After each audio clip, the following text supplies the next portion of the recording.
Hello and welcome to a fresh new edition of Bazaar Morning Call. I'm Prashant, with me, my colleagues Nigel and Reema.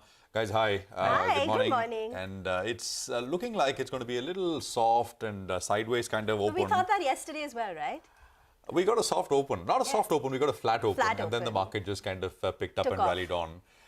Let's see. Overnight, the Qs are negative once again. The S&P, the Nasdaq, both are lower.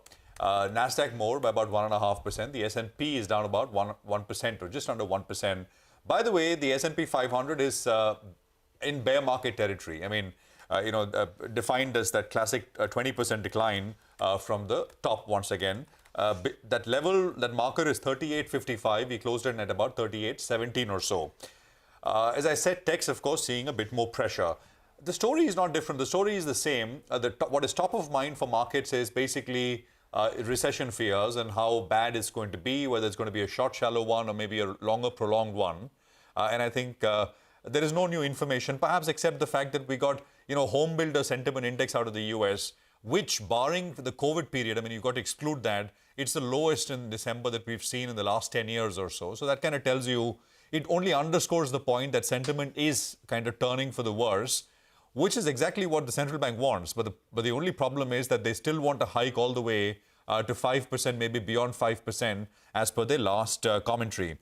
The market here, as we were just saying, staged a strong comeback, and the Nifty ending about 0.8% higher, back above 18,400 or so. There was no dip, but there were intraday falls, but all of them mostly got bought into.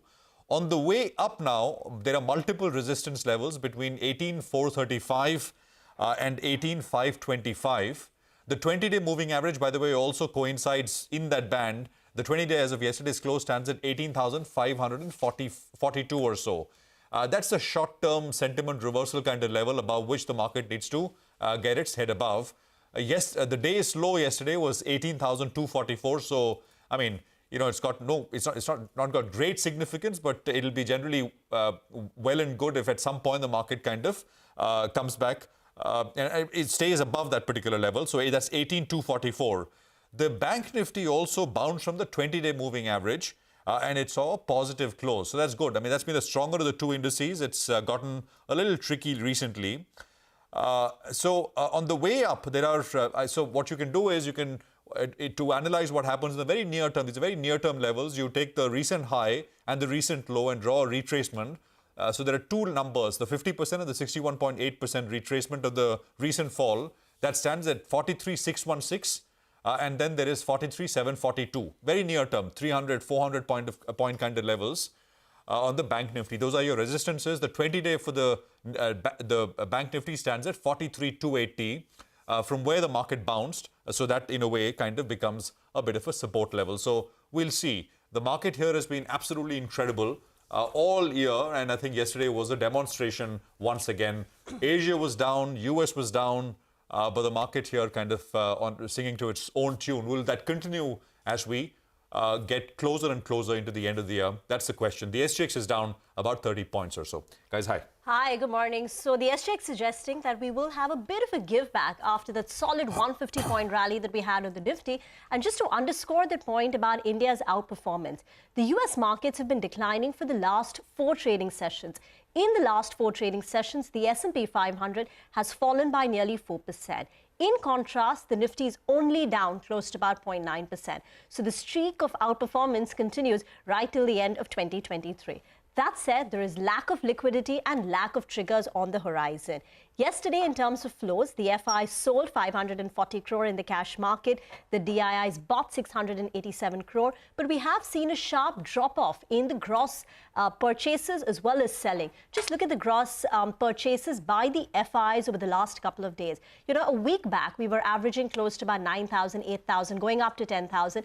The big number on December 16, that's last Friday, was also exaggerated on account of the FTSE rebalance. But other than that, on an average, we would have been closer to 9,000. But yesterday, that number dropped off to nearly 5,800. So basically, there is less liquidity. Liquidity is thinning out, and that generally will exaggerate the kind of volume price moves that we will see in our markets. One interesting trend that we are picking up is the fact that promoter stake sales have started picking up. So today you're going to see block deals from Sterling and Wilson, Dabur, Just Dial. Dabur promoters are looking to sell about 800 crore rupees. For Sterling and Wilson, if you include the maximum amount that they're willing to sell, about more than 5% stake, it amounts to 300 crore rupees. Just Dial's stake sale of 2% by the promoters is to comply with the minimum shareholding norms because they have a 77% stake. They need to bring it down to 75%. But look at Dabur, Sterling and Wilson. Prior to that, you had GMM Pfaudler, where the foreign promoter was looking to sell 300 crore.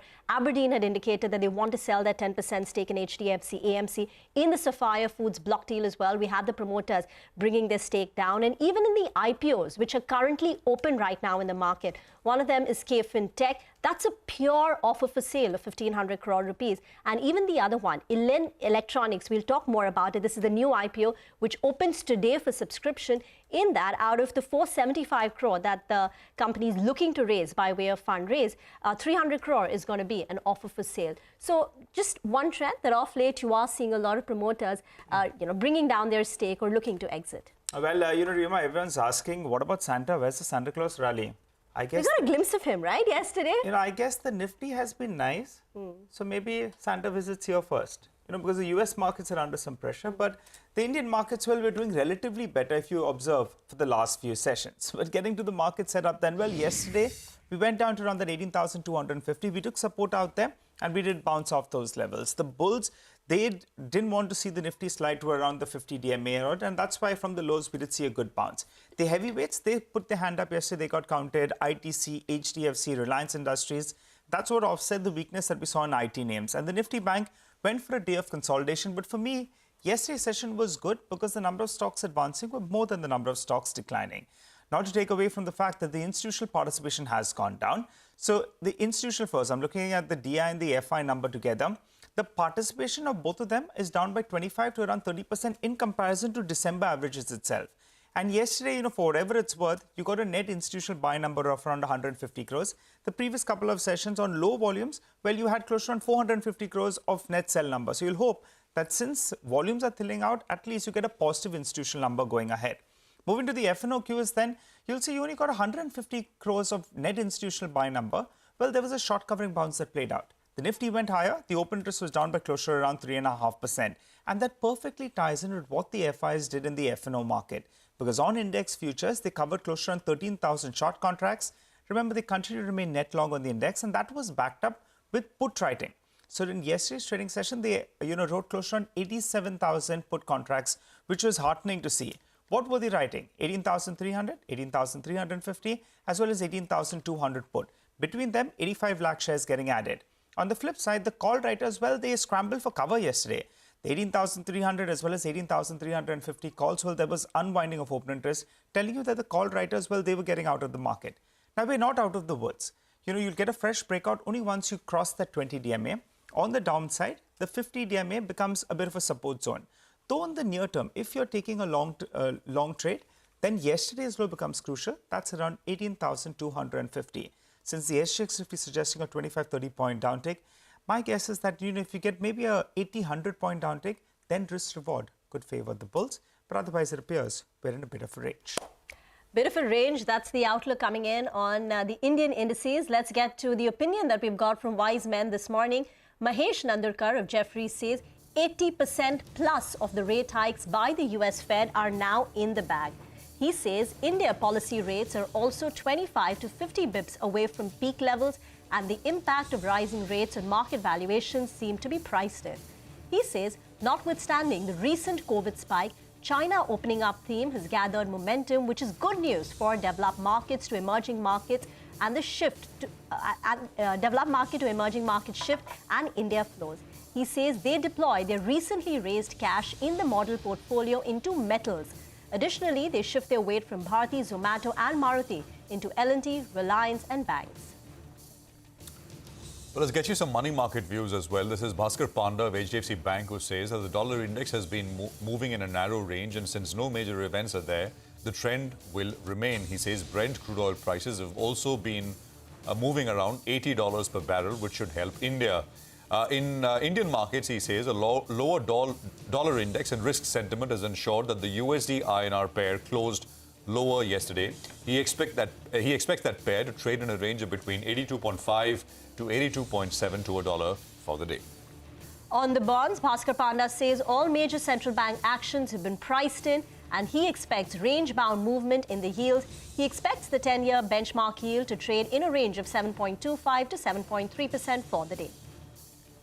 Well, we have a lot of stocks specific action to track for you, and we'll get to that in just a bit in our special Top 10 segment. We're looking at Stolen Wilson, Renewable, Hinduja Global Solutions, Ramco Systems, IRB Infra, NBCC-TFM Foods. So they are stocks on the back of positive news flow. On the flip side, you have Dabur, Just Style, Indiglobe Aviation, and Gujarat Siddhi Cement. They could be stocks that are reacting to negative news flow. Okay, we've got a very special guest.